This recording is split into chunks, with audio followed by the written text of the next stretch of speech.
Assalamu alaikum students. Today we are going to talk about the careers of biology and what are the careers of biology, why it is important to know about the careers of biology. So, careers of biology,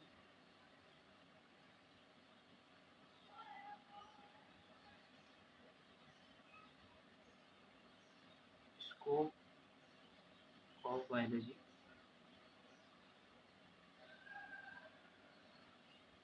and why it is important. Why it is important to know about the scope और careers of biology. For example, अगर आप biology के student हैं और आप अगर किसी biology के फील्ड में जाना चाहते हैं तो आपको बायोलॉजी की कैरियर या बायोलॉजी के स्कोप के बारे में पता होना चाहिए कि फॉर एग्जांपल अगर आप किसी भी बायोलॉजिकल साइंस में डिग्री करना चाहते हैं for the purpose of degree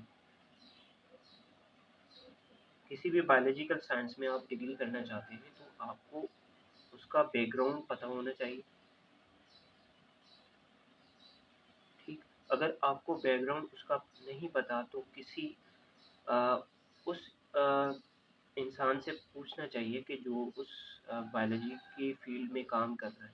ठीक है, फॉर एग्जांपल आप किसी बायोलॉजी के फील्ड में जाना चाहते हैं और आपकी पर्सनल इंटरेस्ट भी है लेकिन आपको उसका बैकग्राउंड पता नहीं है कि कौन सी डिफ़िकल्टीज़ आपको वहाँ पे आनी है ताकि अगर ये आप कर लेंगे किसी सीनियर से या जो किसी फील्ड के जो माहिर है उससे पूछ लेंगे तो आपको उस फील्ड में जो डिफ़िकल्टीज़ है वो नहीं आएँगी। ठीक है, एक तो आपको उस फ़ील्ड का बैकग्राउंड पता होना चाहिए, दूसरा आपका उस फ़ील्ड में इंटरेस्ट होना चाहिए, ठीक, और उस फ़ील्ड का आपको स्कोप का पता होना चाहिए। ये 3 चीज़ें बहुत इम्पोर्टेंट हैं अगर आप किसी भी बायोलॉजिकल साइंस में डिग्री करना चाहते हैं। ठीक है, डिग्री करने के लिए आप कोई भी बायोलॉजिकल साइंस चूज़ कर लें, नो मैटर, लेकिन आपको उसका बैकग्राउंड पता होना चाहिए। ठीक, आओ और उस फील्ड में आपके पर्सनल इंटरेस्ट होनी चाहिए, ना कि आपके फ्रेंड्स का, आपके फ्रेंड कह रहे हैं कि भाई ये स्कोप ले लो, ये डिग्री ले लो या इस साइंस बायोलॉजिकल साइंस में चले जाओ ताकि इसका स्कोप अच्छा है। लेकिन ये मैटर करता है, लेकिन आपकी पर्सनल इंटरेस्ट भी फॉर 100 to 70% आपकी पर्सनल इंटरेस्ट मैटर करती है। उसके बाद होता है स्कोप कि now a days continue in the world कौन-सी बायोलॉजिकल साइंस का ज़्यादा कैरियर है या ज़्यादा जो है काम आ रही है। फॉर एग्ज़ाम्पल अगर आप आईटी में जाएँ तो वहाँ पे कंप्यूटर साइंसेज़ या इंफॉर्मेशन टेक्नोलॉजी या आईटी बहुत चल रही है। अगर आप बायोलॉजिकल साइंसेज़ में जाएँगे तो बायोलॉजिकल साइंस में मेडिसिन और सर्जरी एक टॉप ट्रेंडिंग एक बायोलॉजिकल फील्ड है और इससे रिलेटेड बहुत सारी चीज़ें हैं जिससे आप डिग्री कर सकते हैं जिसमें बायोटेक्नोलॉजी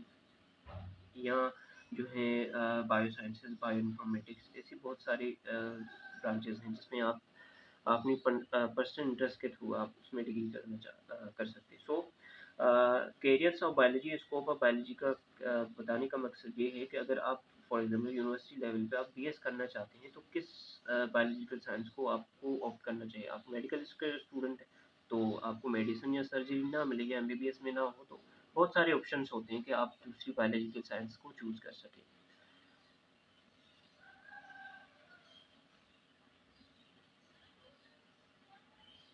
सो बायोलॉजिकल कैरियर्स को अगर मैं डिफ़ाइन करूँ तो कैसे डिफ़ाइन कर सकता हूँ कि बायोलॉजिकल कैरियर में जाने के लिए carrier of biology for those students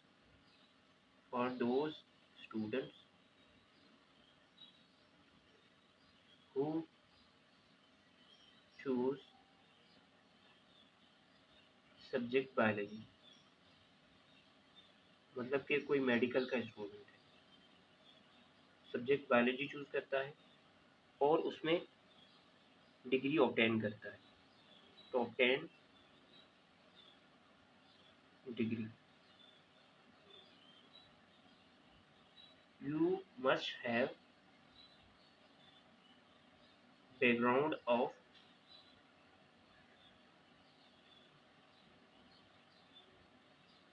modern branches of science. Modern branches of science to select according to their interest. तो बायोलॉजिकल कैरियर को हम अगर डिफाइन करें तो ऐसे कर सकते हैं कि बायोलॉजिकल कैरियर के बारे में आपको जानना क्यों ज़रूरी है, क्योंकि those students who choose or opt subject biology and want to obtain degree in biological science. So it must have a background about the modern branches of science to select according to their interest. ठीक है, तो आपको उस modern science के जो branches हैं, modern biology के जो ब्रांचेस हैं, आपको उसका बैकग्राउंड पता होना चाहिए। उस बैकग्राउंड से आपको उस फील्ड का पता चल जाएगा, फिर आपकी इंटरेस्ट भी क्रिएट हो सकती है और आप उसके बारे में स्कोप भी जान सकते हैं। सो फर्स्ट जो यहाँ पे आता है वो है कैरियर्स ऑफ बायोलॉजी में मेडिसिन एंड सर्जरी। मेडिसिन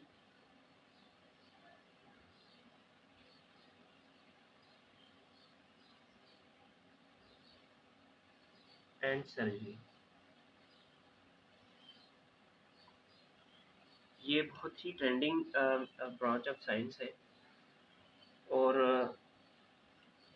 इसमें क्या स्टडी करते हैं हम? मेडिसिन की बात करें तो medicine first, that is medicine deals with diagnosis diagnosis diagnosis और आइडेंटिफिकेशन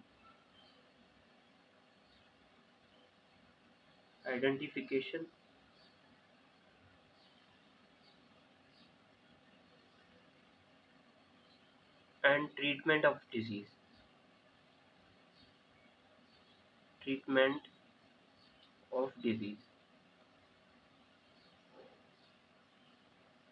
तो मेडिसिन में आप क्या स्टडी करते हैं? मेडिसिन में आप डायग्नोसिस या आइडेंटिफिकेशन, कोई भी आपको सिम्टम्स हैं, ठीक है, तो आप उसको कैसे आइडेंटिफाई कर सकते हैं या कैसे उसको डायग्नोज कर सकते हैं, मतलब कि उसको कैसे आप जान सकते हैं कि ये सिम्टम्स जो हैं इस डिज़ीज़ के हो सकते हैं। सो मेडिसिन में हम किसी भी डिज़ीज़ को आइडेंटिफाई करते हैं, मतलब कि उसको देखते हैं कि उसकी क्या सिम्टम्स है, उसको डायग्नोज करते हैं कि उसका कॉजेटिव एजेंट कौन सा है, और फाइनली उसके ट्रीटमेंट की तरफ जाते हैं। So that is medicine.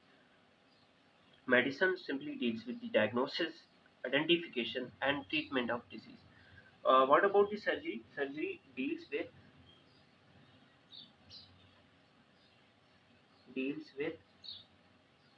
repair, replace, and removal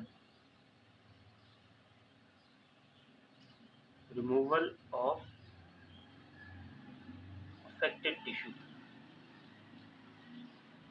Affected tissue. Surgery में हम क्या स्टडी करते हैं? सर्जरी में हम कोई भी जो ऑर्गन है वो अफेक्टेड हो चुका है, तो उसको हम रिपेयर कैसे कर सकते हैं या रिप्लेस कैसे कर सकते हैं, और एट द एंड उसको रिमूव कैसे कर सकते हैं बॉडी में से। क्योंकि सर्जरी में क्या सर्जिकल प्रोसीजर्स होते हैं, तो उसमें हम किसी भी स्पेसिफिक ऑर्गन को रिपेयर करते हैं, मतलब कि उसकी जो डिजीज़ है उसको सिम्टम्स को कम करने की कोशिश करते हैं, या अगर वो ऑर्गन कंप्लीटली डैमेज हो चुका है होता है तो उसको रिप्लेस करते हैं या उसको बिल्कुल ही रिमूव कर देते हैं। So simply surgery what about deals with the repair, replace and removal of affected tissue. For example kidney stone है, तो किडनी स्टोन अगर हो चुका होता है तो हम क्या करते हैं, अगर सीवियर कॉम्प्लिकेशंस है तो हम क्या करते हैं, किडनी को रिमूव कर देते हैं और या रिप्लेस कर देते हैं। और किडनी में जो स्टोन होता है तो किडनी स्टोन के साथ हम क्या करते हैं, रिमूवल ऑफ किडनी स्टोन। तो ये सिंपली हो गया। What about the medicine? Medicine and surgery. Medicine simply deals with diagnosis, identification, treatment of disease, and surgery deals with repair, replacement, removal of affected tissue. तो यहाँ पे affected tissue का मैंने example लिया है किडनी। अगर किडनी अफेक्टेड हो गई है, क्या उसमें अफेक्ट है, किडनी स्टोन प्रोड्यूस हो गया। अब किडनी स्टोन जो है हम उसको क्या कर सकते हैं, रिमूव कर सकते हैं through the surgical procedure. Second biological science is agriculture. Agriculture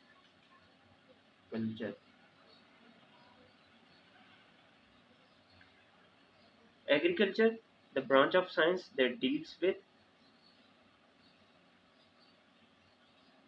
with production of food, production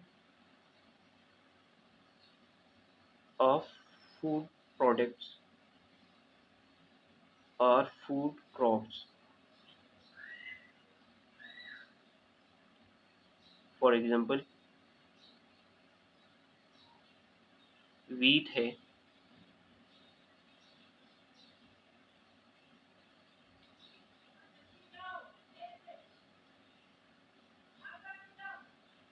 wheat है, rice है, और different vegetables।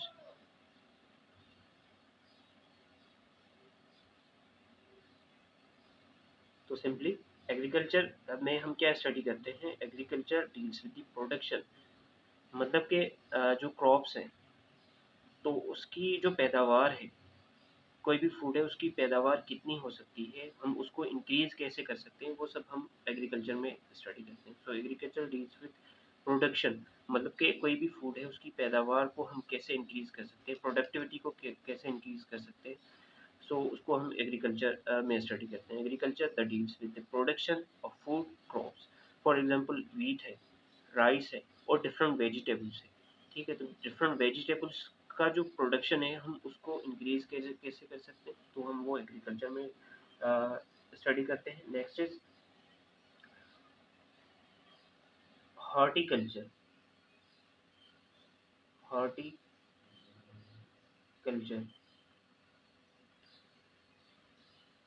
Simply horticulture is the art of gardening। Art of gardening का क्या मतलब है, जो हम गार्डन को कैसे उसकी प्रोडक्टिविटी इंक्रीज कर सकते हैं, कैसे उसको खूबसूरत बना सकते हैं, कैसे जो प्लांट्स हैं उसमें या उसमें जो फ्लावर्स हैं उसकी प्रोडक्टिविटी कैसे हम ज़्यादा इंक्रीज कर सकते हैं, कैसे उसको खूबसूरत बना सकते हैं। So horticulture that is simply the art of gardening. And horticulture की अगर हम बेसिक डेफिनेशन देखें तो horticulture deals with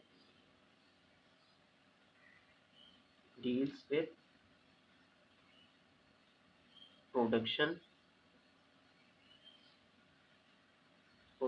of varieties